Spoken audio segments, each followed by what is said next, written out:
Eu queria agradecer ao Antônio Neto pela disponibilidade dele de vir conversar com a gente.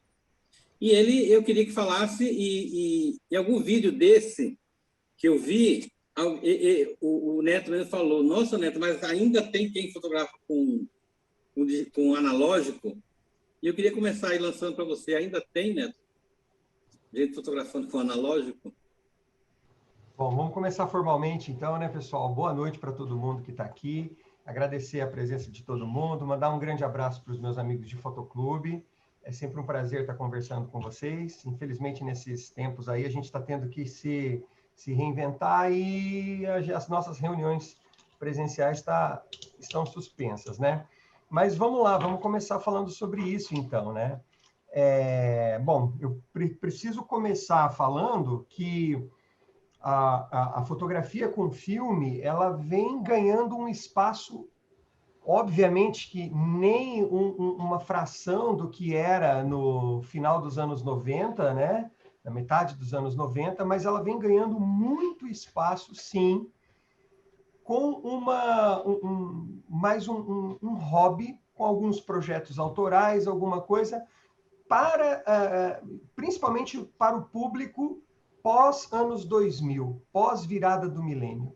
Então, enquanto a geração que começou no filme descobriu um universo novo no digital, e aí eu acho que a maioria do pessoal que está aqui com a gente passou por isso, existe uma galera que nasceu nos anos depois da virada do milênio que está descobrindo a fotografia analógica. E é justamente esse público que vem fazendo elas ainda sobreviver e ainda se sustentar, mas mais por uma curiosidade, por um hobby do que profissional. Óbvio que tem vários profissionais que fazem disso daí um trabalho, né, que ganham a vida, ganham dinheiro com isso, mas a imensa maioria dos entusiastas que estão buscando conhecimento, buscando os materiais, buscando câmeras, são de jovens que estão querendo descobrir um pouco desse universo, né? Então, está assim, ainda existe e vem crescendo a procura por isso, né? Ao mesmo tempo que a rede social vem ajudando isso a acontecer muito, compartilhar conhecimento, não só conhecimento técnico, mas conhecimento, por exemplo, onde eu compro filme, onde eu compro o revelador, quem tem aí um tanque para vender, onde que eu consigo um ampliador, né?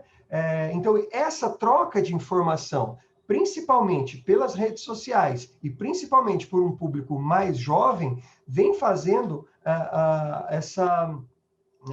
a fotografia analógica ainda não ser totalmente morta, enterrada com pá de cal e tudo, né? Bem pelo contrário, eu vejo que principalmente nos 2 últimos anos, a pandemia, esse período de pandemia fez as pessoas buscarem mais esse tipo de fotografia, né? Enfim, e é isso, é esse o pessoal, essa galera que está buscando mais conhecimento, que está buscando a fotografia analógica. Em contrapartida, o pessoal já da velha guarda e tal, eles viram o quanto a fotografia digital veio melhorar as suas fotografias, veio resolver problemas, né? A galera mais jovem não, eles estão querendo buscar esses problemas para tentar resolver eles mesmos. Eu tenho visto, por exemplo, agora mesmo teve um concurso fotográfico de fotografia analógica. O que você acha disso? Eu acho super válido, né? Eu acho concurso fotográfico assim, tudo que é feito para estimular a pessoa a buscar imagens, eu acho bacana. Eu gosto muito de participar de concursos, confesso que tenho participado pouco. Quando eu tinha mais tempo, quando eu podia pensar e tal, eu participava bastante. O pessoal do Fotoclube vai saber, entende o que eu estou falando, porque eu já me expressei dessa forma em algumas reuniões. Eu acho que o concurso fotográfico fica chato quando entra muita competitividade, quando você deixa a sua criatividade meio em segundo plano quando você quer só ganhar, ganhar, ganhar. Eu tenho isso daí, né? Então, concurso fotográfico, para mim, eu acho legal, eu acho bacana, mas até certo ponto onde você não coloque, por exemplo, o prêmio em primeiro lugar, e sim a criatividade, o prazer pela fotografia, eu acho que é o mais importante em concurso fotográfico, seja ele Não, mas, analógico ou digital. ô Neto, eu queria dizer o seguinte, assim, porque separando, não, um concurso só de fotografia analógica, outro só de Uhum, celular, outro de, entendi. daqui a pouco vai ter um de câmera 7500, o de câmera Só Nikon, entendi. É, Sony. uhum. Essa separação de nichos, eu acho que vem tudo, é tudo para segregar. Né? Esse tipo de atitude assim, pode ter uma conotação meio que de querer formar um nicho, mas, ao mesmo tempo, pode vir querer estimular a pessoa a fotografar daquele jeito, daquela forma. Né? Então, se o papo fotografia analógica está rolando e tem gente buscando através de concurso ou através de alguma coisa assim, para tentar formar um grupo legal, para discutir, para trocar informação, eu acho válido. Qualquer concurso, eu acho que ele perde a validade. É óbvio que é gostoso, é bom você ganhar. Eu mesmo, na última Bienal, eu tive as minhas 4 fotos foram aceitas. Para mim, foi uma satisfação enorme. Mas isso, para mim, não é o relevante. O relevante mesmo é você mostrar ali a sua criatividade, correr atrás, criar, pensar na fotografia. Isso que eu acho que é a coisa mais relevante. Realmente, você colocou uma questão que até então eu não tinha me dado conta, né? Um concurso só para analógico, um concurso só para digital. Né? Se a intenção for estimular a fotografia, eu acho que é válido, sim. Agora, quando tem essa questão da segregação e tal, é complicado. Né? Um movimento que eu não gosto muito, e isso muito da galera jovem, tem algumas pessoas que, depois que aprendem alguma coisa a mais sobre a fotografia analógica, se acham seres um pouquinho superiores, entendeu? Não, eu fotografo com analógico, eu não vejo a foto na hora, eu garanto a foto no primeiro clique, não sei o quê. Então, isso daí é uma atitude, da minha opinião, um pouco, como é que eu vou dizer assim, prepotente, assim, que realmente tem pessoas que a gente vê que tem esse tipo de atitude, assim, né? Mas a gente conhece e deixa passar, enfim. Na fotografia, tanto analógico quanto digital, sempre vai ter boas pessoas, más pessoas, em qualquer área vai ter pessoas boas, pessoas ruins. O importante é a gente saber identificar isso e levar a fotografia da forma mais leve, mais prazerosa possível. Vou fazer uma pergunta. Por exemplo, eu fotografei muito casamento com filme. E naquela época, quem usava 6 filmes, 7 filmes, era um exagero, imagina. Era 3 filmes, 3 rolos de filme, 36, tá? 110 fotos. E fazia um casamento, e assim. Tá. E agora, 100 fotos, o cara faz em 10 minutos, antes de começar, só de olhando a noiva. Eu vi um vídeo seu que você fala que você sai para fotografar com filme e tal. Você acha que o analógico ele propicia mais você preparar a foto na sua cabeça antes, ou isso não tem a Olha, ver? eu acho que, sem dúvida, o fato de você não ter aquela garantia na hora faz você, sim, pensar um pouco mais. Faz, sim, você, principalmente, o fato de não ser barato. Fotografar com filme não é barato. Muita gente pensa, mas a câmera é mais barata. A câmera é, mas, por exemplo, um rolo de filme do mais barato aí, um ProImage 100, você vai pagar em torno de 35, 40 reais. Para revelar, dependendo do lugar, mais uns 30 reais.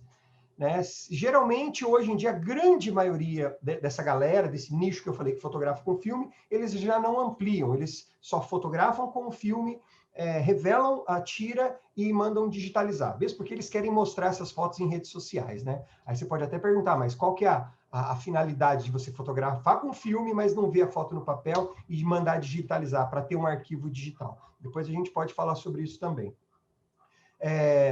Então, sai muito caro. Nada, você vai gastar aí uns 100 reais, dependendo do lugar que você mora, dependendo o valor do filme, da revelação, da digitalização também, você vai gastar uns 100 reais. Então, não dá para sair fazendo clique adoidado, né? Então, você tem mais cuidado. O que não quer dizer que a foto vai ficar melhor, o que não quer dizer que a foto vai ficar perfeita, né? Às vezes, um errinho ali, você pensa mais um pouco, você é mais ponderado, isso sim. Agora, que a foto é melhor ou pior, aí é uma mão de via dupla. Não sei se isso realmente é uma via de regra para a fotografia analógica, porque você pensa mais, você fotografa melhor. Você é mais ponderado, com certeza.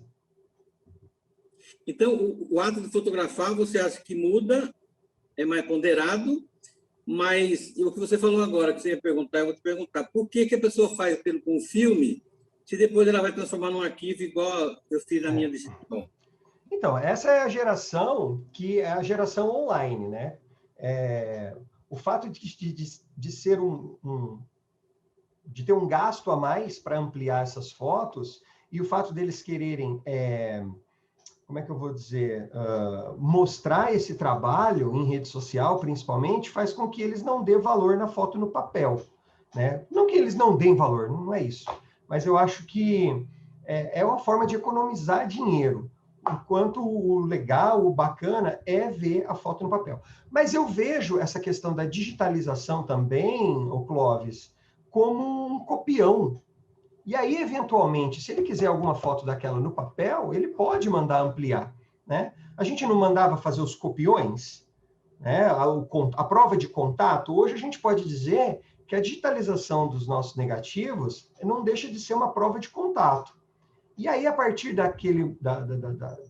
eu quero olhar o material e tudo, não, aqui compensa fazer isso, fazer aquilo e tal, né? Conheço bastante gente que amplia, né? Conheço bastante gente que amplia em preto e branco. Na verdade, a ampliação preto e branca e a fotografia preto e branco, eu acho que ela tem até mais adeptos do que a fotografia colorida, justamente porque o filme preto e branco, você pode comprar em lata, você pode rebobinar, você pode revelar em casa, você pode comprar os seus químicos ou não, ou até mesmo fabricar os seus próprios químicos. Eu tenho certeza que quem está assistindo aqui, que se já trabalhou com fotografia há 30 anos atrás aí, fez isso, né? Comprou lá o sulfito para fazer o fixador, a hidroquinona para fazer o revelador, né? Muita gente faz isso ainda hoje, né? Então, a fotografia em preto e branco, ela está ainda bem consolidada aí nesses submundos da galera aí.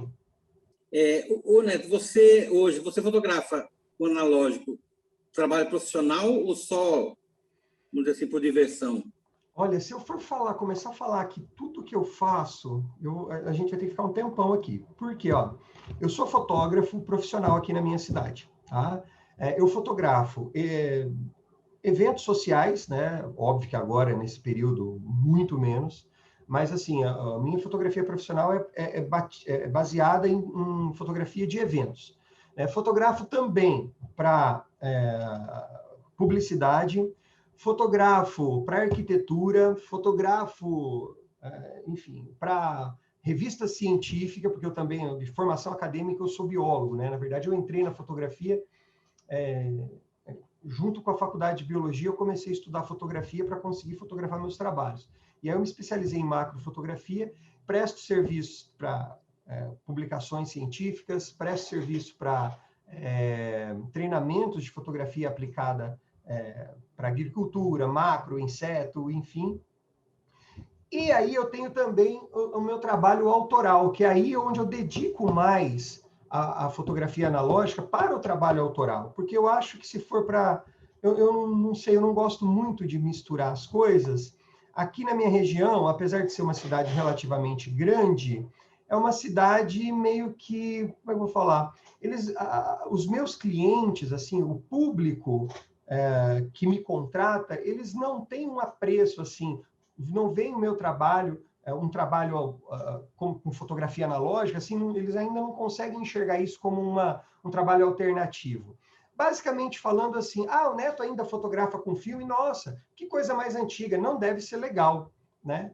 Mas sim, a fotografia analógica ela pode ser, como que eu vou dizer assim, explorada de uma forma profissional. Eu ainda não consigo explorar a fotografia analógica como profissional, né? Apesar de trabalhar a minha fotografia autoral já há um tempão com isso, de ter fotos Se eu não me engano, a minha foto, teve uma foto, as 4 fotos que eu mandei para a Bienal esse ano, acho que 3 eram analógicas, né? Então, eu reservo isso daí mais para o meu trabalho autoral, para aquela coisa leve, para aquela coisa solta, para aquela coisa mais sem intuitos profissionais.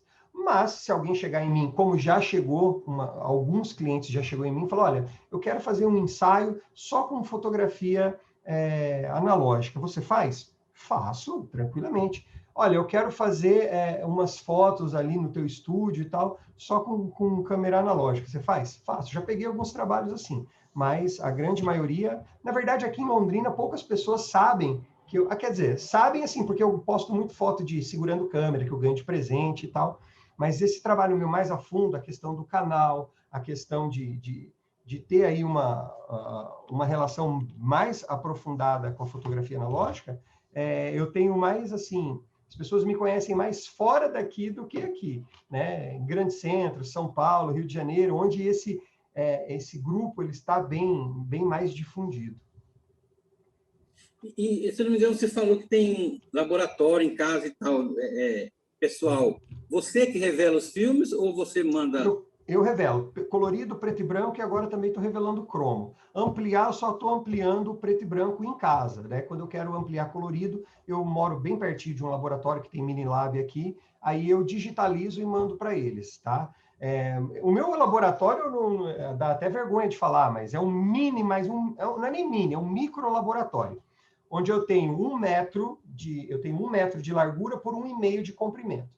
Mas eu consigo, ali dentro eu tenho um ampliador, eu tenho os meus tanques, eu tenho os papéis, eu tenho tudo que eu preciso, só cabe eu, não cabe mais ninguém. Qualquer hora, tem um vídeo no canal lá que eu mostro, depois se alguém quiser ver, mas assim, eu acho que é um bom exemplo de como você conseguir montar um laboratório quase que completo com o mínimo de espaço possível. Ele tem 1 metro por 1,5. Né? Eu consigo ampliar até 20 por 30 ali, né? Eu estava tentando fazer uns 30 por 40, mas as bacias não cabem. Eu tenho que montar alguma coisa para... O Norman, que estava aqui com a gente semana passada, ele fez um negócio bacana, que eu acho que eu vou até copiar a ideia dele, que é fazer um elevador, não um elevador, mas uma estante para bandejas dos químicos, né? Onde a primeira seria de revelador, depois o interruptor e depois o fixador. Assim eu ocuparia um espaço na vertical e não na horizontal, porque minha bancada realmente é muito pequena.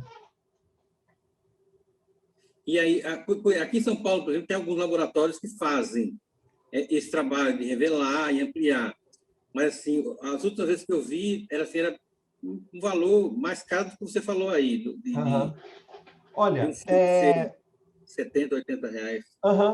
Aí que está uma coisa muito legal desse movimento que tem acontecido. Grandes empresas não têm se interessado por oferecer esses serviços. E o que está acontecendo, Clóvis? Pessoas como eu, como os colegas, vocês que estão aí, estão buscando isso e estão fazendo disso um negócio. Tem um menino de Curitiba, ele tem 23 ou 24 anos, o nome dele é Vitor Leite.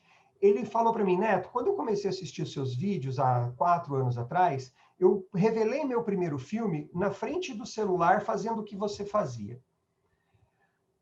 Hoje, esse cara, ele tem 2 minilabs, uma minilab, 2 jobo, ele revela preto e branco, colorido e cromo, ele tem scanner cilíndrico, ele tem aqueles scanner, eu esqueci o nome, de mesa, que é acoplado ao computador, é um negócio gigantesco, enorme. Ele não dá conta de revelar os filmes que ele recebe do Brasil inteiro. Do Brasil inteiro, um rapaz de 23 ou 24 anos. Então, as grandes empresas mais famosas, né, aí em São Paulo, Curitiba, eles meio que deixaram de lado isso porque dá um certo trabalho. Então, eles cobram caro. E aí, ele meio que espanta esse público. Enquanto no submundo, eu gosto de falar no submundo, tem muita gente, e não é só esse, tem vários e vários e vários. Olha, toda semana aparece um perfil novo no meu Instagram de gente vendendo câmeras, né? A pessoa faz uma lojinha virtual pelo Instagram ou monta um mini laboratório, assim como o meu, pelo Instagram, começa a pedir filmes e é uma galera jovem, uma galera que está aí em torno dos 20 aos 30 anos. né? Então, é esse pessoal que está fazendo o movimento acontecer. As grandes empresas realmente não têm muito interesse, não. Aqui em Londrina, por exemplo, né, tem o Fotocélula, que quem conhece sabe a potência que já foi, que ainda é, né? Óbvio que não tem a mesma potência que tinha 30 anos atrás, que eu revelo o filme para eles. O pessoal chega lá com o filme para revelar, eles mandam para mim, é eu que revelo. E esses equipamentos, ampliador, eles são caros? Porque, por exemplo, semana passada, um menino até aqui que está com a gente na Conforto, do Cofit, ele ofereceu 5 ampliadores. O Felipe da Fototeca até pegou, a gente não sabe nem o que vai fazer com isso. Mas, porque ele não tinha onde deixar e tal, e levou lá para a sede da Fototeca. Esses equipamentos, eles são caros? Eles têm um mercado interessante? Como que é? O mercado existe. O mercado existe. Se é caro ou não, assim, o preço varia muito. Porque tem gente que vende isso como sucata e tem gente que vende isso como relíquia.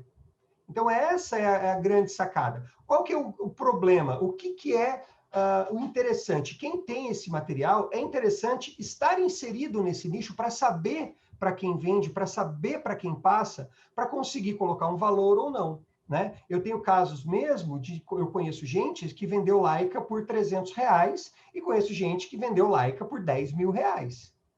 Né? Então, você tem que estar inserido nisso, você tem que estar participando desse assunto para saber se isso tem ou não tem comércio. Tem comércio, mas você tem que saber onde que ele está rolando. Eu acho que em todas as áreas, né? Tem gente que gosta de carro antigo, tem gente que gosta de vinil, né? Tem gente que gosta de... Então, você tem que estar inserido e tem que saber buscar esse mercado aí. Mas tem valor sim. Se for para jogar fora, se for para doar, se estiver ocupando espaço, doa para quem está inserido aí, ou tenta fazer um negócio, vender alguma coisa. Né? Jogar no lixo é o que dá mais dó. Eu aqui, hoje, com menos frequência, mas isso que vocês estão vendo aqui atrás, boa parte disso foi achado no lixo, que os recicladores pegam e me trazem. Eu não posso ver um cara empurrando o carrinho assim, eu já paro para conversar, já dou meu cartão, dou meu telefone, e aí eu falo, se um dia você achar alguma coisa no lixo, passa para mim que eu compro. Aí eles trazem para mim, óbvio que eu ainda não achei uma Leica, né? Mas câmeras bem interessantes, assim, já me foi passado. Né? Então, é isso, você precisa achar onde que está o nicho para conseguir comercializar isso. Eu queria saber o seguinte, supondo que hoje eu quisesse montar um laboratório em casa, para revelar preto e branco, quanto é que eu gastaria, em média? Olha, um ampliador, mais ou menos, aí se for um ampliador de uma marca não tão cara assim, uns R$300 você compra um com timer, tá? Aí o tanque de revelação, hoje em dia... o grande problema, Clóvis, é que não existe... Isso também é o problema e é um medo que eu tenho, porque o filme é tranquilo, o revelador é tranquilo, o papel é tranquilo, apesar de ser um pouquinho mais caro. O grande medo que eu tenho, que me preocupa, é os equipamentos, né? O ampliador. Não existe fábrica de ampliador, até onde eu sei, não existe mais. Fábrica de tanque, não existe mais. Não se fabrica mais, pelo menos eu não vejo. O que tem é os estoques antigos, ou justamente desse pessoal que quer se desfazer, ou nos laboratórios de universidades que estão jogando fora, enfim.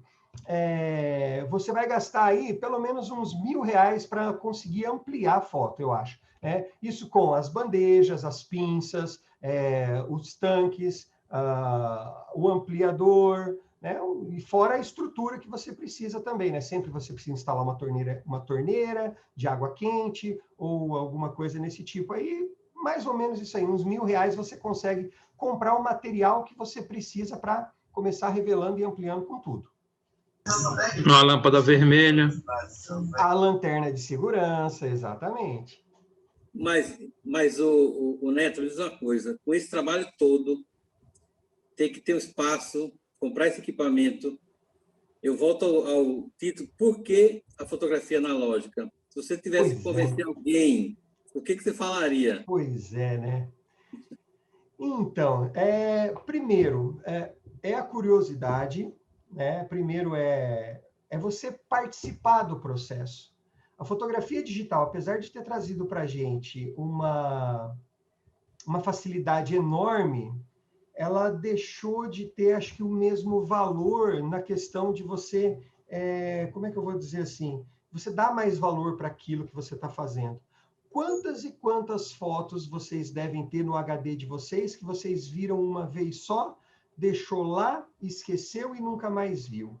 Ao mesmo ponto que aquela foto que está no porta-retrato, ou aquela foto que você ampliou, que você pegou na mão, eu acho que é a mesma satisfação de quem, por exemplo, hoje se vê muita gente fabricando a própria cerveja. A pessoa mostrando aquela obra que ela fez, aquela cerveja, chamando os amigos para vir experimentar a cerveja, e ele conta a história de como ele fez, de como ele colocou, deixou ela maturando, como ele destilou, sei lá, fermentou. Então, é aquele prazer de ter a mão na massa. É esse que é a grande sacada, que esse pessoal está buscando a fotografia analógica.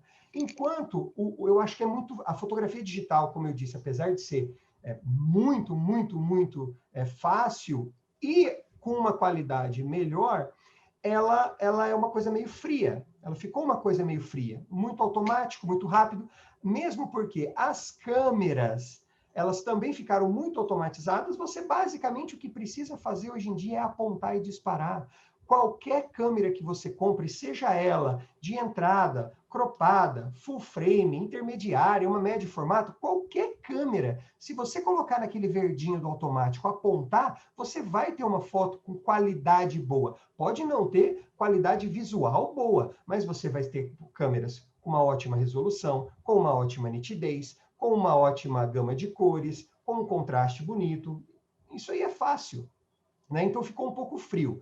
Outra coisa que eu vejo que muita gente, não que prefere, mas busca isso, é a tal da textura, da granulação, que apesar de ter alguns filtros de Photoshop ou de Lightroom que simulam isso, aquele grãozinho do Tri-X é imbatível, né? Do HP5, da Ilford, é bem característico dele, né? Então, aí já é mais uma questão estética, não é mais aquela questão filosófica da fotografia, que é bonito, que é gostoso, que é prazeroso, você vê a imagem surgindo ali na sua frente, na bacia, tem esse lado, mas também tem o lado estético, né? As cores, um pouquinho mais, né? Você pegar uma fotografia feita num cromo bem revelado, olha, sinceramente, eu vou falar que é difícil uma câmera digital conseguir chegar naquela gama de cor, naquela intensidade de vermelho, né? Tem essa questão também da estética, que realmente em algumas coisas a analógica ainda dá uma briga boa aí. Esses dias eu reassisti uma entrevista do Sebastião Salgado, e ele falando que ele tinha um problema incrível, um grande problema com a fotografia, com filme, que era a quantidade de rolos de filme que ele ficava para lá e para cá e brigava nos aeroportos para poder passar no raio-x, passava, não passava, que o raio-x interferia nos filmes, coisa e tal. E ele falando que hoje ele fotografa digital, que carrega alguns cartões de memória, mas que depois de revelar, ele transforma as fotos em cromo. Então, aí vem essa questão, porque, por exemplo, na época da modificação, que todo mundo migrou do analógico para o digital, tinha muito essa discussão de que o digital não tinha a mesma qualidade da película e coisa e tal, e no grande formato, então, isso ficava de cara. O que você acha sobre isso? Então, eu vi, eu não lembro em qual foi entrevista, em qual documentário, eu lembro dessa frase dele, que ele transformava os arquivos em película. Sinceramente, não sei como ele faz isso, a metodologia que ele usa, eu acho bastante difícil. É muito fácil você transformar um negativo em digital, mas você transformar um digital em negativo, eu acho muito difícil. Eu tenho um monte de curiosidade para saber como ele faz isso. Mas, enfim... É possível, sim. Dá para fazer o processo. Depois, então, eu vou pedir para você me ajudar a conceber essa possibilidade, porque eu lembro que tinha um tal de telecine, que você conseguia fotografar uma tela, uma coisa assim. Não sei se... Não sei como Esse que era faz um isso. projetor que projetava uma imagem, você tinha a pessoa na frente, você tinha que ter uma tela de fundo, é que nem aquele prompt que você lê na televisão, só que sentido contrário. E aí te projetam numa imagem, numa parede, você coloca uma pessoa na frente e fotografa. Aham. Mas, Existia, Uhum. mas não Mas tem qualidade. Então... Mas, Marilton, desculpa agora que eu comecei a falar e eu acabei esquecendo qual era a sua pergunta mesmo, a essência da pergunta. Você falou sobre o processo do Sebastião Salgado? Esse caminho reverso, né, de você fotografar em digital por conta de logística, de não Ah, ter que tá. passar no raio-x e depois transformar isso em Uhum. película. Então, eu acho que assim, nenhum caminho é longo para o Sebastião Salgado. Pode ser difícil para mim, pode ser difícil para qualquer pessoa, mas nenhum caminho é sofrido, não vou falar sofrido, mas muito dificultoso para ele. Mesmo porque É ele muito tem os... fácil fazer. Eu tenho a fórmula, se vocês quiserem. Depois É então, fácil, Elsa, né? 15 minutos você transforma. o digital no analógico, isso? O cromo, que no caso a gente chamaria de slide, né? Porque eu estou falando do preto Certo. e branco. Aham. Transformar ele, o negativo em positivo. Não, mas a gente está falando de fotografar um arquivo digital, pegar esse arquivo, essa Sim. imagem digital, e E transformar transformar ela... em positivo, Não, que é o cromo. em transformar numa película, é isso, Marilton, que Sim. você estava falando? Uhum. Eu tenho a fórmula, se vocês quiserem eu mando. Isso. E eu tenho as químicas também. Legal. Fazer. Só para complementar para esse entendimento, quando eu comecei, eu montei um estúdio em 96 e nós fomos o primeiro estúdio em Santa Catarina a ter câmera digital. Nós compramos um Phase One naquela época, que custou os olhos da cara e mais alguma coisa.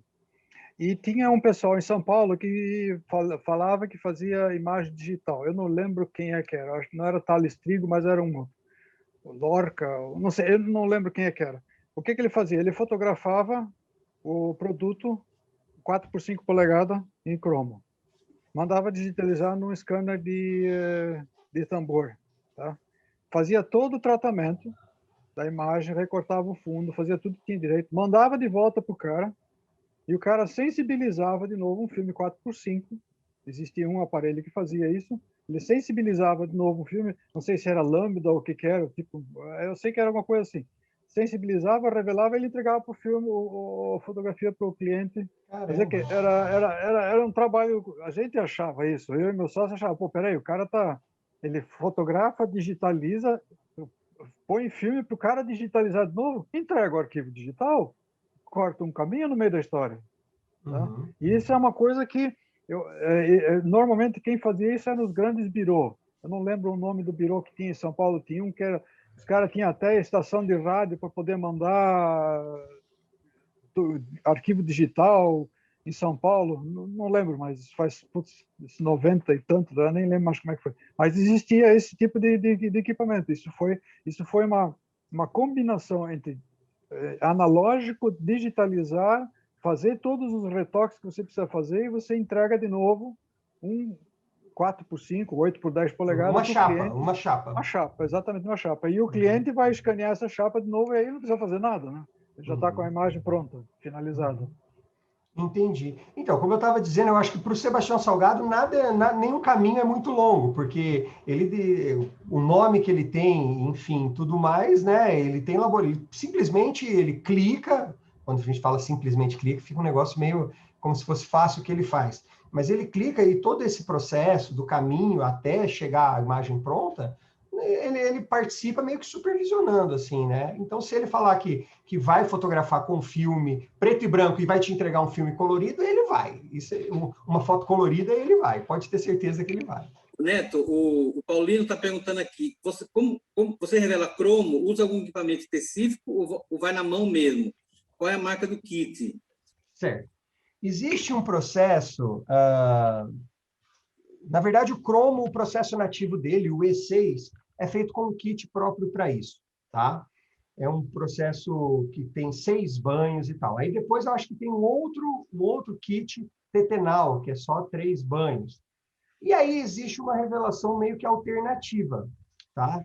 onde a gente começa revelando o filme. Quem tiver aí, quem for mais aprofundado, o que não é o meu caso, em relação à química, química e física, vai entender mais ou menos. Aí tem um terceiro processo que é alternativo, que quem me ensinou foi esse rapaz de Curitiba, que começou há 3 anos atrás assistindo os meus vídeos lá, com o celular, enfim, e aí estudando e pesquisando. Ele é uma pessoa extremamente metódica, né? E aí ele fazendo tudo, aí ele que me passou essas informações, e aí eu fui pesquisar também, e realmente dá muito certo, e bate muito bem com o processo original, né? As cores, principalmente, textura, tudo isso dá certo. Você pega o cromo, depois de fotografado, e começa revelando ele em químico preto e branco. Estranho isso, é estranho falar isso, mas você começa revelando em químico preto e branco com o Dectol, que é o revelador de papel. Você revela em temperatura altíssima, próxima aos 40 graus, por um determinado tempo. Depois, você, sem interromper, somente lavando isso daí, parece loucura, mas você abre o tanque, tira o filme e reexpõe toda aquela película à luz. Aí você vai, o que você fez? Primeiro você revelou a prata do filme, com o preto e branco. A prata do filme esconde, a prata enegrecida esconde determinadas camadas de cor do filme e expõe outras à luz. Aí depois que você expõe esse filme todo à luz, você recoloca ele no tanque e aí sim você entra com o processo de revelação colorido. Quando você termina, aí você abre e você tem o cromo todo positivado. Inclusive, eu tenho aqui exemplos que eu fiz, inclusive, essa semana. Não, é esse aqui? Não, não é esse. Eu fiz nesse mesmo processo. Eu não sei se dá para ver aqui. Tem que colocar uma... Aqui, acho que nesse cantinho aqui vai dar para ver melhor um retrato aqui, olha só. Depois eu posso até postar para vocês, colocar, mandar essas fotos que eu tenho digitalizado para vocês verem o quanto isso fica bonito, né? E, além disso, a gente pode utilizar nos nossos projetorizinhos. Que pena que não dá para ver. Tem que ter uma luz mais forte por trás aqui, para tentar colocar. Dá para ver, a pessoa estava de óculos e tal. Primeira. Enfim, depois eu tenho isso aqui digitalizado, eu posso mandar para vocês. Mas é um processo complexo. Mas depois de uma viagem, você não chama o pessoal para sua casa para ver 2 horas de slide, não, né? Não, não. Isso aqui é mais uma coisa, assim, ó. Isso aqui me remete muito à minha infância, porque A minha também. O meu pai, olha aqui, ó, eu fiz questão de fazer isso, eu fiz questão de correr atrás disso aqui, para colocar as fotos da minha filha comigo aqui, ó, com a minha família aqui, porque isso aqui era muito coisa casa de vó, né, que tinha isso aqui na casa de vó. E aí eu fiz questão de correr atrás, de comprar um monóculo. Isso aqui já é um projeto, isso aqui está comprado já tem pelo menos uns 5 ou 6 anos. Eu falei, não, um dia eu vou revelar os meus próprios cromos e vou colocar o slidezinho. Sabe aquele prazer de você estar assim, ó, só preciso disso. Eu não preciso toda semana fotografar, toda semana fazer projeção, nada disso. Mas eu quero mostrar para minha filha essa experiência de colocar os slidezinhos num projetor, mostrar para ela, olha que bonito aqui e tal, né? Para guardar de lembrança, né? Porque, querendo ou não, isso aqui é uma coisa que hoje em dia não se faz nada. Né? Meu pai, ele foi fotógrafo durante a década de 70, e ele fazia isso em circo. Ele fotografava com cromo em circo, revelava e vendia os monóculos no final. No circo não, desculpa. Em jogo de futebol no Estado do Café, aqui em Londrina. Né? Então, é essa a experiência que a gente quer ter. Né? É remeter o passado gostoso de relembrar.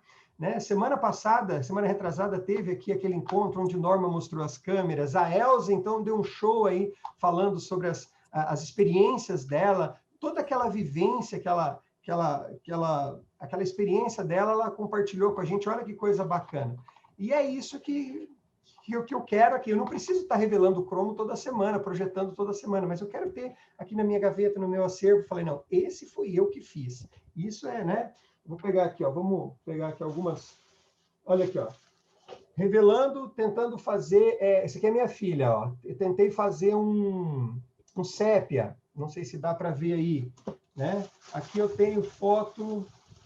O que mais que eu tenho aqui? Ó? As minhas provas, as minhas cópias de trabalho. Às vezes eu faço 3, 4 fotos da mesma cópia, 3, 4 cópias da mesma foto, para chegar naquela. Eu falei, não, essa é a que vai para a minha parede. As provas de contato, né? Então, eu acho bacana isso. Eu acho muito legal essa brincadeira, que no final você tem uma coisa, não, isso foi eu que fiz, eu participei desse processo, do começo, meio e fim. Isso aqui é realmente uma obra minha. Tu conhece o E6 para cromo, ou C41 para negativo? Tu falaste aí com um Dectol aí na casa dos 38, 40 graus, fazer esse processo reversível. Já experimentasse cromo em C41? Cromo em C41 é o processo cruzado, né? O cross-process. Cruzado. Aí tem filme que funciona e tem filme que funciona. Um puxa mais para vermelho, outro puxa mais para azul. Aí tem que ver qual é de quem é o fabricante do filme. Isso. Ele vai dar uma tendência mais para uma coisa ou outra. Eu já fiz bastante isso. Eu tenho sorte, eu tenho muita sorte que as pessoas elas falam, Neto, eu vi um negócio aqui que eu lembrei de você. Aqui em Londrina tinha um curso de pós-graduação em fotografia que o coordenador era o professor Paulo Boni. Um dia ele me chamou lá na sala dele e falou assim, Neto, eu tenho um negócio aqui, você quer para você? Eu não vou usar mais isso. O que é? Ele me deu 5 latas de Provia 100, 5 latas fechadas, lacradas, de Provia 100. Cada lata daquela dá 19 rolos de 36, não, 18 rolos de 36 e um de 24. Aí eu rebobino aquilo, eu me arrepia. Isso tem uma cor linda, apesar de estar vencido, a gente faz essas brincadeiras. E por muito tempo eu gastei esses filmes revelando no processo cruzado, que dá uma puxada bem forte no contraste, dá uma inversão nas cores, mas dá um trabalho muito bonito, diferenciado. Tá legal. Você olhar o negativo, estou falando negativo mesmo, o negativo de um cromo, né, feito em processo cruzado, são cores lindas. Não estou falando o negativo mesmo, assim, ó, é muito lindo, é bonito. Então, eu tenho muita sorte que as pessoas me dão eu isso. Eu ainda tenho na geladeira 10 caixas de 4x5 do Provia. Olha só. Não jogo fora, tá lá. Eu não acho químico. Eu não acho isso químico. Aqui, ó. Olha que coisa linda, ó. Ah, legal. Dá para ver? Sim. Essa foto foi vencedora do 3º lugar na Bienal de 2003. Olha só. Né? Então, esse processo. Eu acho que eu sou um privilegiado por isso. Faz pouco tempo, já tem uns 3 anos, uma pessoa entrou em contato comigo do nada, de uma universidade de Birigui. Olha, Neto, você que a gente fez uma pesquisa aqui na internet, vimos que você tem um canal, a gente está se desfazendo, a gente desmontou o laboratório, né? Mas assim, ó, a gente não sabe o que fazer com os químicos. Apesar que vencido, mas dá para usar. Se você manter condicionado de uma forma boa, assim, sem umidade, ele mesmo vencido você usa. Mesmo porque também eu não quero foto para galeria, eu quero foto para mim, eu quero usar esses químicos para mim. Então, essa cultura do monóculo, gente, se a gente parar para pensar, isso aí é uma coisa tão linda, tão maravilhosa, porque para e pensa. Você pegar um monóculo hoje, que foi feito há 30 anos atrás, e você saber que aquilo é uma matriz que não tem cópia, porque o próprio monóculo ele já é a matriz. Não tem como você, a não ser que você use aqueles duplicador de slides e tudo. Mas olha o valor que não tem esse monóculo seu com seu filho e tal hoje em dia, né? Esse aí é o selfie do passado, não é? Não chega a ser o selfie, mas assim, aquilo que a gente fazia, o instantâneo daquela época, que a gente fazia na hora, óbvio que com todo o processo envolvido, hoje virou uma coisa fútil. O selfie que a gente faz hoje, onde ele vai estar daqui 30 anos? Olha, hoje eu tenho certeza que várias pessoas que estão aqui fizeram um selfie, não fizeram? Ah, não, fizemos, tal. Mas daqui 30 anos, onde que vai estar? Da mesma forma que você achou esse monóculo que você fez há 30 anos atrás, eu tenho certeza que as pessoas não vão achar o selfie de hoje daqui 30 anos, com certeza. Então, o valor é muito importante, o valor da estima desse objeto que conta uma história, desse objeto que você quer guardar com todo carinho, que você não tem outro igual e não vai ter outro igual. Eu queria dizer que, além desses elementos que o Neto apontou em relação vantagem, entre aspas, né, de se usar analógica, tem a questão do fotoclube, ou dos fotoclubes, né? Eu sempre defendi no nosso fotoclube que a gente precisa manter esse trabalho, sabe? Que a gente precisa estimular quem se interesse pelo trabalho analógico, porque me parece que o fotoclube é o locus especial para a gente manter as tradições. Então, manter, claro, faz-se o avanço, utiliza-se o que é moderno, o que é futurista, etc., mas também é um local para se ter aquilo que é da história da fotografia, né? Desde o início eu tenho falado isso, já defendi assim com muita ênfase em outros momentos, sabe? Então eu acho que o trabalho do Neto é fundamental. O Norman eventualmente também faz, né, fotografia analógica, uma ou outra pessoa, mas o do Neto é mais contundente, é mais evidente. Então, eu acho que cabe aos fotoclubes estimularem quem faz esse tipo de trabalho, quem gosta, quem procura fazer, quem pode ensinar, quem pode viabilizar esse trabalho, porque o fotoclube é o locus especial para nós mantermos essa tradição. E pegando um gancho aí no que a Lucinéia está falando, realmente, porque o nosso fotoclube ele tem o privilégio de ter um laboratório.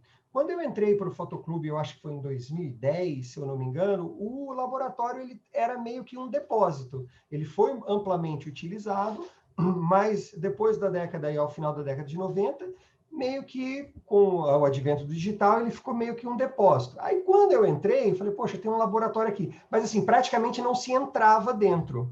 Foi aí onde eu comecei a contactar as pessoas do fotoclube que utilizavam o laboratório, perguntava onde que te comprava, onde que tinha, comecei a receber algumas doações e fui reequipando o laboratório. Hoje nós temos um laboratório preto e branco completo, com um ampliador muito bom, um Bessler alemão, que foi doação do Norman, com as bandejas, com contateira, com tudo. Se você quiser ampliar lá 30 por 40 ou até maior, uma cuba enorme, então tem a possibilidade de se utilizar. E mais do que isso, e aí eu acho que é onde entra a importância do fotoclube, lá eu utilizo, eu tenho um laboratório, eu não preciso ir lá ampliar, mas várias vezes eu atendi ali crianças do ensino médio, fundamental, dando para eles oficinas, tendo uma interdisciplinaridade entre a fotografia, a química, a física, ensinando para eles essas coisas. Eles estão ali não aprendendo fotografia, história da fotografia, eles estão aprendendo história da fotografia, um pouco de química, um pouco de física, né? Então, eu acho que é importante isso daí também, a gente conseguir conservar essa estrutura para poder passar para as próximas gerações, né? Criança de 6, 7 anos, gente, vocês têm noção como elas gostam de ver a imagem lá aparecendo no preto e branco, né? Na cuba, eles ficam loucos com aquilo, né? Aí eu mostro para eles o negativo, pô, mas está diferente. Falei, não, claro, isso é uma imagem negativa, onde a luz foi incidida depois de passar pelo processo químico, transforma o sal de prata na prata mais enegrecida. Faço aquela brincadeira do laboratório lá, que Man Ray fazia, de colocar objetos em cima do papel, dar o pico de luz, né? Então, eles ficam encantados com aquilo. E aí a gente pode trabalhar também outras disciplinas dentro nessa pegada aí de uma forma bastante lúdica e bastante interessante para as crianças. Então tem tem um americano, tem alguns americanos que fazem todo esse processo de collodium em placa úmida. Tem um cara que transformou um furgão daqueles da UPS antigamente com uma lente, que eu acho que é um troço desse tamanho, deve ser uma 500 milímetros, sei lá o que é. E aí ele sai para fotografar, ele estaciona o carro, posiciona e faz tudo no local, quer dizer, o fotografado vê o que está acontecendo. E assim também, desse de collodium, tinha um estúdio há uns anos atrás em Berlim, onde você agendava, o custo era 150 euros, e você acompanhava todo o processo. Você ia lá, fazia posicionamento, tinha que apoiar a cabeça, câmera de 4x5, 8x10 polegadas, aí entrava no laboratório com o fotógrafo, preparava toda a chapa, via como é que funcionava. Aqui no Brasil, Marcos, tem pelo menos, que eu conheço, tem pelo menos 3 pessoas que fabricam e comercializam os químicos para fazer collodium úmido. E são pessoas... né? Eu já vi alguns vídeos desses caras. Aqui no Brasil tem o Roger Sasaki, é um japonês de São Paulo, o Alex Jimenez e o Renan Nakano, que também é de São Paulo. Né? Inclusive, faço até uma propaganda, se alguém de vocês aí tiver interesse em comprar químicos para revelar tanto colorido quanto preto e branco, esse pessoal eles vendem. E ainda o Alex, que ele tem uma página chamada O Retratista, ele também fabrica os químicos e comercializa de processos históricos, aquele marrom Van Dyke, se eu não me engano, tem a placa, o colóide úmido, tem também aquele cianótipo, né? Processos alternativos, processos históricos. Então, ele comercializa isso, né? Então, às vezes, as coisas estão mais próximas da gente do que a gente pensa, a gente só precisa buscar estar inserido, fazer umas pesquisas aí que a gente consegue. Eu acho que é isso que é legal, a gente formar essa comunidade para essa troca de informação. Né? Eu vou pesquisar aqui, Marcos. Eu vou pesquisar mais o que você falou. Só para complementar a tua fala aí sobre o processo antigo, tá? Isso é uma coisa que eu vejo muito nos Estados Unidos e na Europa. O filme não morreu. Não. Só que quem usa o filme, normalmente o cara tem uma pegada mais artística, que nem tu faz. Eu não estou preocupado com salão, eu tenho o meu estilo funciona bem com aquele filme para aquilo, para um outro estilo que eu gosto muito, aquele outro filme serve para alguma coisa, e assim por diante. Então, tem um pessoal aí que realmente trabalha exclusivamente com filme, tá? E vamos dizer, dá a sua assinatura nisso, usando as técnicas. Tá? Só que combina. O Nick, no caso, no Nick aí, ele escaneia tudo e amplia. Pô, mas fica cada fotografia, cara. E aí ele faz uma coisa, ele não manipula, porque ele quer deixar o original do filme. Como é que o filme representa aquela imagem? Então ele escaneia e não trata. Então, se você olhar o Nick Calvi, lá tu vai ver, porra, ele faz 6:17. Ele tem uma câmera de folha. 6:17 para fazer panorâmica. Aí ele sai para fotografar uma liquor store numa rua, não sei aonde. Mas, enfim, vale a pena ver o site do cara. Tem umas coisas bem bacanas. Ele conta já vou copiar. Você falando agora que Londrina tem um laboratório, etc. Tal, eu pensei, quem sabe, Lucinéia, não sei quem que organiza isso aí, na Bienal de Londrina, a gente fizesse o registro da Bienal em filme e fosse revelado lá. E outra coisa que fazia muito em evento, eu lembro que fui em vários eventos, fotografava tudo de manhã, de tarde, fazia uma exposição das fotos lá no varal. Ou mesmo outro tipo de exposição. Quem sabe a gente utiliza, ficaria muito interessante fazer isso com filme e tal, já que vocês têm um laboratório próprio, pensem nisso. Sabe o que a gente podia fazer também, já que nós estamos falando de analógica? Eu acho que é uma coisa assim que não gasta quase nada e as pessoas vão se interessar muito, principalmente os jovens. Eu não sei se você gosta, mas o pinhole, Neto. Maravilhoso, maravilhoso. Porque aí ele é muito fácil fazer, né? Uma explicação apenas a pessoa faria. E a gente pode fazer também, não sei se você conhece, eu acho que sim, fazer ele já molhado. Você, antes de expor o papel, a luz, você coloca ele no revelador, eu uso um D11, né? Que ele retarda mais. Aí você põe na latinha, vai lá, faz a imagem, e quando você entra no laboratório, a imagem já está pronta, revelada. Vai direto para o fixador, entendi. Sim, vai direto para o fixador. Essa metodologia eu não conhecia, achei interessante. É muito interessante, e também na hora de fazer, existe um problema sério de usar ampliador, às vezes não tem, usar um vidro, às vezes é perigoso, o vidro pode quebrar. Eu faço a emulsão da imagem para cima com a emulsão do papel virgem, molha ela e adere, joga a luz e já vira o positivo. Eu acho que é prático e dava até para a gente fazer na Bienal. Olha, aí cada um levava a sua latinha, né? Já pensou que bacana também fazer algumas oficinas disso daí na Bienal? Oficinas de pinhole, oficinas de monóculo. Gente, é muito fácil fazer monóculo preto e branco positivado. Existe um processo de inversão que você faz em 10 minutos. Eu faço aqui, ó. Eu fiz há pouco tempo atrás, eu fiz o processo de inversão. Aí é com preto e branco, não é cromo, tá? É só o preto e branco. Só o preto e branco, você que faz parte mais ou menos desse mesmo processo. Primeiro você revela o filme normalmente. Sim, depois processa, tira toda a prata sensibilizada, expõe a luz e revela de novo. É coisa que faz em 10 minutos. Olha que bacana, uma oficina de pinhole, uma oficina de monóculo preto e branco nessa Bienal, né? Vai causar bastante... Mudava um pouco a cara, né, da coisa. Eu acho que ficaria bem bacana mesmo. Só um comentário interessante aqui para falar para vocês. Como que essa geração nova, elas não têm noção e elas estão se encantando, elas não têm noção do processo e como elas estão se encantando pela fotografia analógica.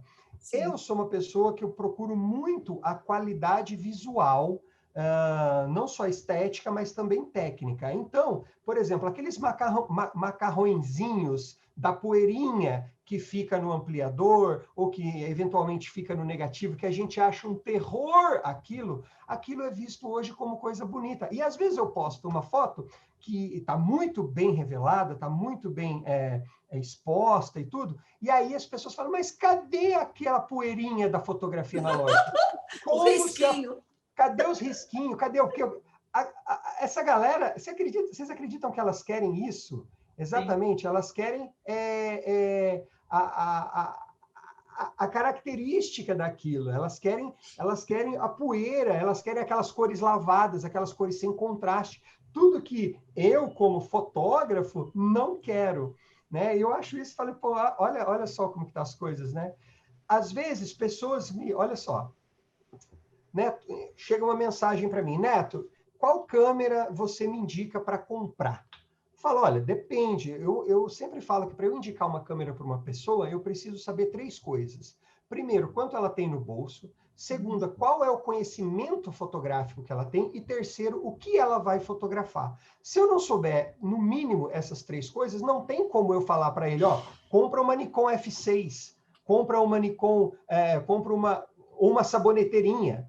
Se a pessoa não tem ideia nenhuma de fotografia, eu vou falar, olha, a melhor câmera para você é uma daquelas saboneteiras de plástico que você simplesmente aponta, né, as compactas, point and shoot, enfim.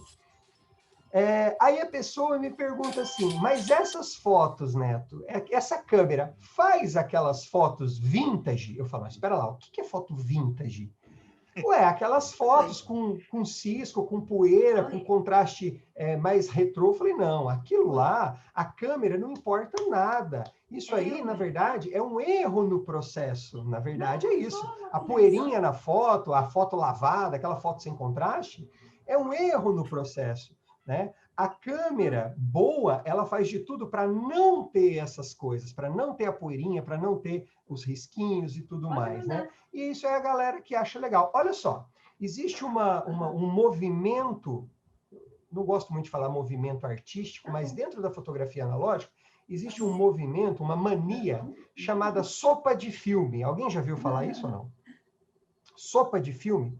Isso é literalmente pegar um filme que você fotografa normalmente, faz esse processo antes ou depois de fotografar. Mas antes de revelar o filme, você pega a bobina do filme e joga numa tigela com água sanitária ou numa tigela com vinho e deixa os químicos, né, e deixa os líquidos agirem naquela superfície do filme e aí, depois disso, manda revelar. E aí vai ter uma interferência do ácido, do limão, da urina. Eu já vi gente fazer com urina, sem brincadeira. A gente pegar, urinar num pote e jogar um rolo de filme lá dentro. Coitado de quem foi revelar aquele filme, né? Mas, enfim, essas interferências, para quê? Para dar resultados estranhos. Outra coisa, muito que tem gente fazendo, propositalmente deixando o filme, expondo ele a condições de muita umidade e poeira e um monte de coisa, para proporcionar o crescimento de fungos dentro da... Gente, tem um monte de gente fazendo isso. Fungo dentro do filme, ali na emulsão, e porque na hora de revelar aquele desenho das hifas espalhadas ali, trazem interferência que o pessoal gosta, acha isso interessante, né? Eu sou mais conservador, eu gosto do filme limpo, bonito. Será que o digital ele trouxe muita perfeição, entre aspas, e aí o pessoal está querendo acabar com essa perfeição? E, nesse caso aí, o fungo com certeza vai cada lugar ele vai afetar de um lado e vai fazer um desenho completamente assim, sem controle. Exatamente. O que foi festejado anos atrás, de você ter total controle, as pessoas estão abrindo mão disso.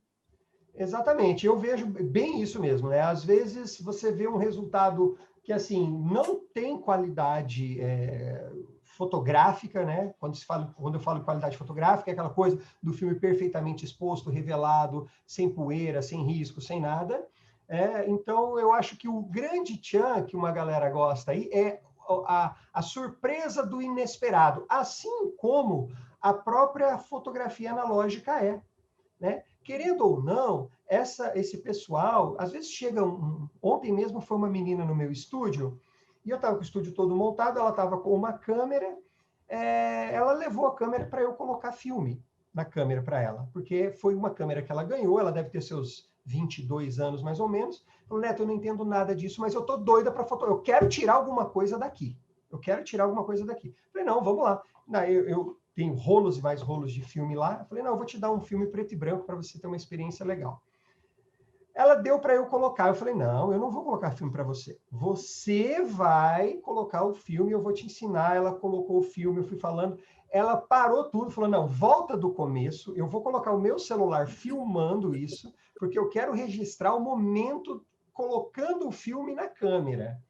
Tá? Então, querendo ou não, eles veem isso como um ritual. Colocar o filme na câmera não deixa de ser um ritual, assim como eu acho que qualquer um de vocês que não fotografa com filme há muito tempo vai sentir essa mesma sensação do ritual de carregar uma câmera com filme. E é uma coisa incrível, gente, que a fotografia digital tirou da gente.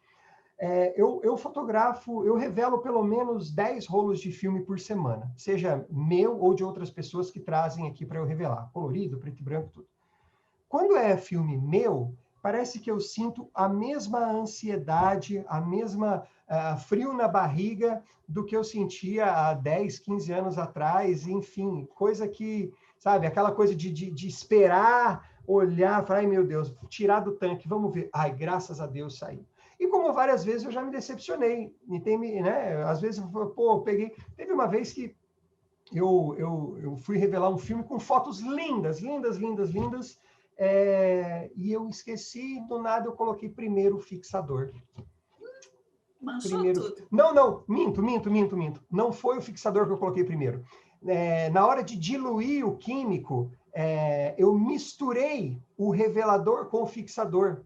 Eu misturei, sabe quando você volta o químico no frasco? Eu voltei fixador dentro do frasco de revelador. E aí, no próximo filme que eu fui revelar, o revelador não funcionou. E aí, a tira do filme saiu sem nada.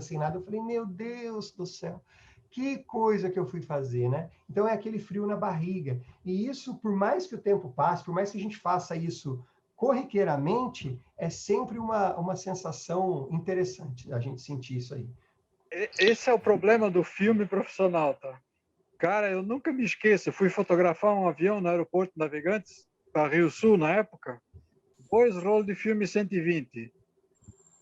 Um rolo em cima da escadaria, outro no piso do chão, para ter 2 ângulos de posição, tá? Imagina o trabalho, falar com o infraero, botar o avião na posição, tinha que ter o dia certo, blá, blá, blá, blá, blá. 10 minutos eu fotografei o avião, voltei para casa. Putz, será que deu certo? Aí eu deixei o filme, o banho-maria na Jobo trabalhando, cheguei lá, os químicos estavam na temperatura, de tarde eu fui revelar eles, eu só sosseguei quando abri a latinha, puxei na luz assim, graças a Deus, tá tudo aí.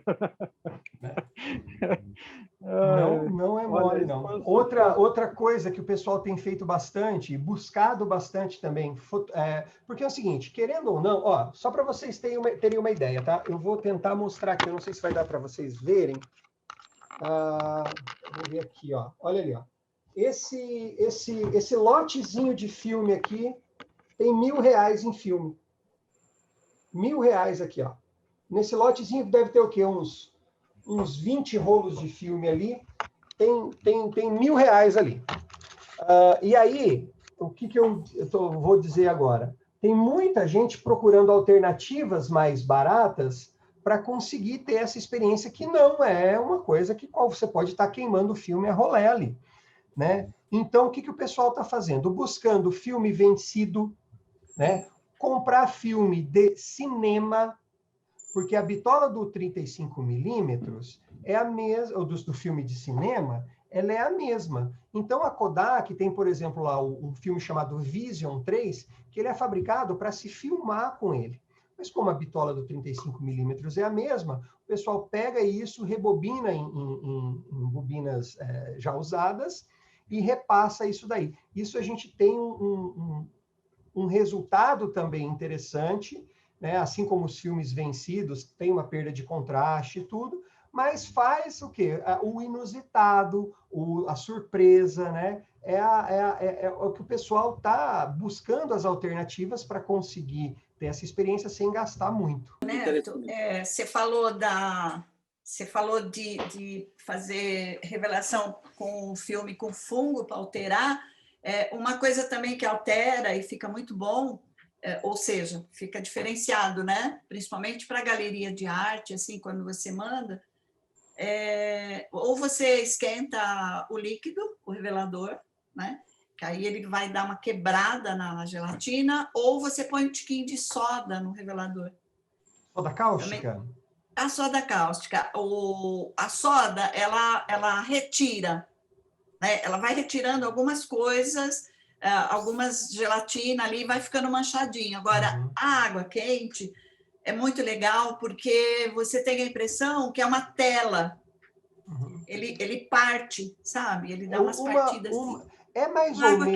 É mais ou menos um craquelado que dá na emulsão? Sim, sim. Então, sim. tá. Esse processo eu conheço. Se eu não me engano, é você esquentar na hora de lavar o filme, depois dele revelado. Não, eu revelo, eu esquento o revelador em 50 graus. E faço, lógico que você tem que 1 minuto e meio, 2 minutos, para aquele que você demorava 10, 12, ele é muito rápido. Isso dá um contraste muito alto e automaticamente você olha para ele, a impressão que você tem é que é um tecido. Entendi. Então, ele é bacana, como eu te falei, normalmente quando você vai, aqui nós temos o MARP e ele não aceita fotografia comum, é museu de arte. Então, muita gente faz esse tipo de trabalho, fica muito bonito também. Eu adoro experimentações, viu? Apesar de ser mais tradicional, eu adoro experimentações também, porque pode trazer também esses resultados interessantes aí, né? Eu acho muito legal. Eu tenho fotografado muito com Kodalite, filme de ISO 6, né? Altíssimo contraste, que a gente também revela na luz vermelha, é um filme ortocromático, você pode revelar na luz vermelha. Outra coisa também, ó, as loucuras, né? Me ligaram do Ceará, uma universidade, um técnico lá falou assim, olha, a gente fechou aqui, na verdade é um técnico era de um laboratório, não era um laboratório, como é que é o nome, gente? Era um laboratório que fazia exames clínicos. O cara me ligou e falou assim, olha, você quer comprar? A gente não pode te dar, mas você pode comprar? Eu falei, vamos lá, quanto que vocês querem? A gente quer, se eu não me engano, foi R$300 cada lata. Falei, poxa vida, R$300 cada lata. Aí eu juntei uma turma de amigos aqui, arrematamos as latas. Dei uma lata para uma lata para outra, mas eu fiquei com a maior parte. Aí eu falei, gente, é muito filme para mim. Esse filme é um filme da Agfa chamado Cinerex, é um filme ortocromático também, então ele não é sensível ao vermelho. O ISO nativo dele está em torno de 50, mas a gente fazia em 100. Eu distribuí mais de, acho que uns 5.000 rolos de filme para o Brasil inteiro. Para o Brasil inteiro. Sabe? E isso teve a oportunidade. Então, muita gente que não teve, óbvio que eu cobrava, né? Eu falava assim, me dá aí, você quer 5 rolos? Dá tanto, não sei o quê. Mas eu espalhei esse filme para o Brasil inteiro e dei a oportunidade para muita gente fotografar em preto e branco, porque muita gente não tinha. Enquanto não achava, né? Eu falei, não, eu não vou ficar com esse monte de filme aqui.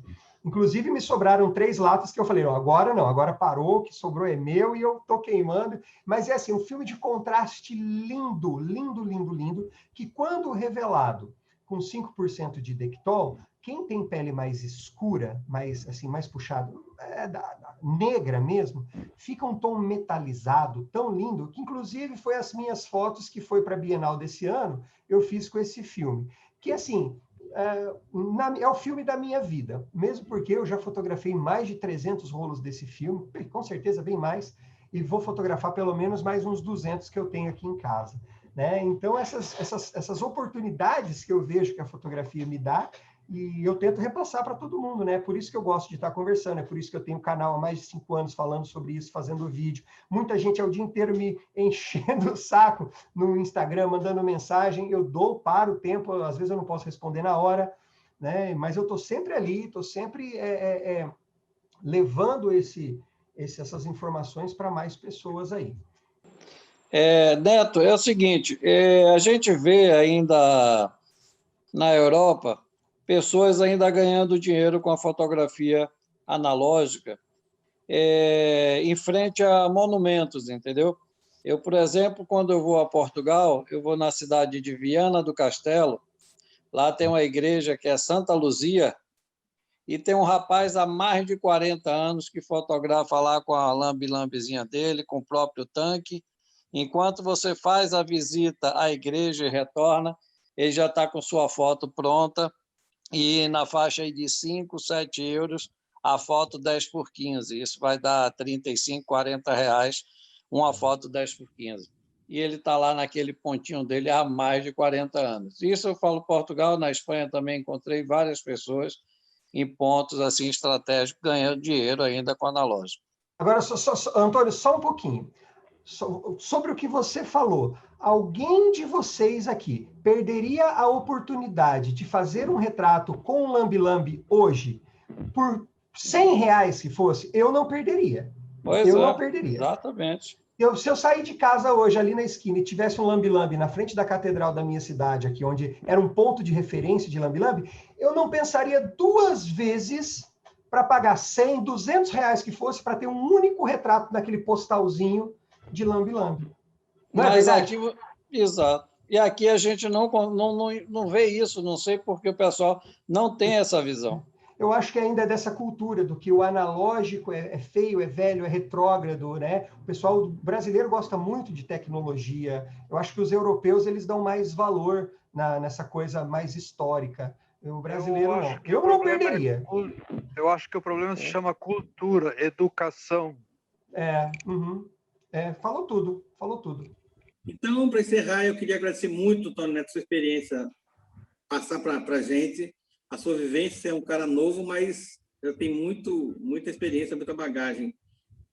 Em fotos geral, eu vi suas fotos, são sensacionais, mas principalmente na parte analógica que você falou hoje. E vamos ao laboratório de Londrina, na Bienal. Obrigado a todo mundo, viu? Eu só queria agradecer mais uma vez por estar aqui, enfim, conversando com tanta gente aí com muito mais bagagem que eu. Às vezes eu falo uma coisa aí, ele falou errado isso, falou errado aquilo, né? Não é bem assim, então eu fico meio apreensivo, mas vocês me passando um conhecimento, a gente trocando informação, trocando ideia, falar que eu estou à disposição para ajudar nessa questão aí que a Elza falou, que eu achei super interessante, das oficinas na próxima Bienal, né? O que precisar de mim, essa parte eu ajudo sim, com certeza.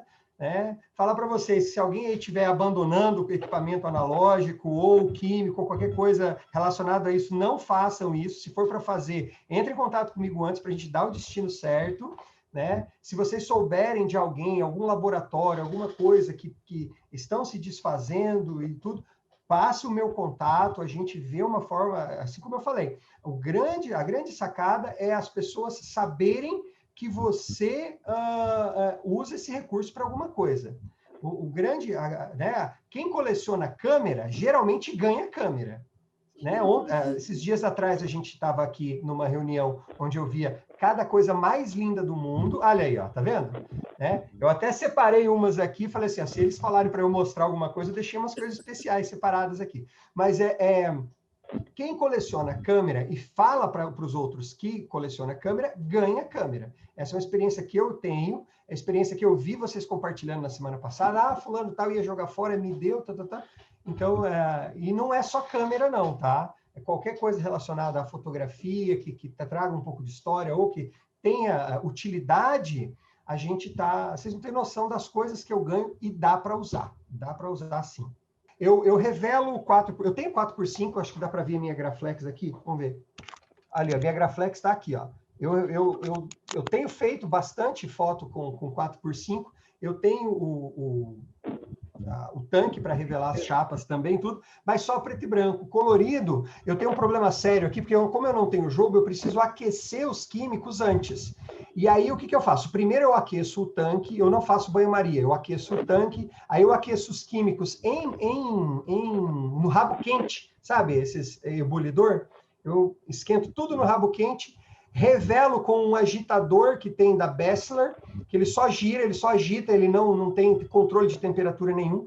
E eu tive que fazer inúmeros testes, perder rolos e rolos de filme para chegar no tempo certo que compense essa perda de temperatura. Porque o filme, quando ele é revelado em C41, ele não pode ter variação de temperatura. Se ele tem variação, você perde qualidade. Mas aí eu consegui uma temperatura e um tempo diferenciado, onde eu consegui mais ou menos ajustar isso. E a Jobo, a vantagem dela é que você consegue manter os tempos ali e manter a temperatura. Tem o banho-maria, então, a temperatura lá que dá na precisão, tu vai no 10º de milímetro. Eu revelava o seguinte, eu sempre tinha um termômetro extra dentro da água. Só em casa. Tinha...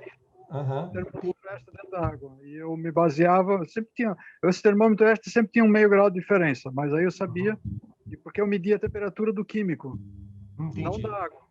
O químico tem que estar na temperatura correta. 38. A água é só para manter aquela temperatura. A água para manter, exatamente. Então, enquanto que o químico não está a 38,5, não tem nada de revelação, né? Eu acho esperar.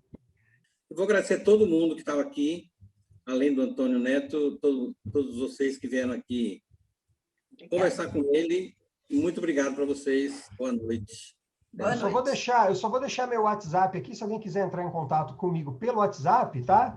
É o 43 99672 9977. Quiser bater papo, qualquer coisa, já está lá no chat o meu WhatsApp.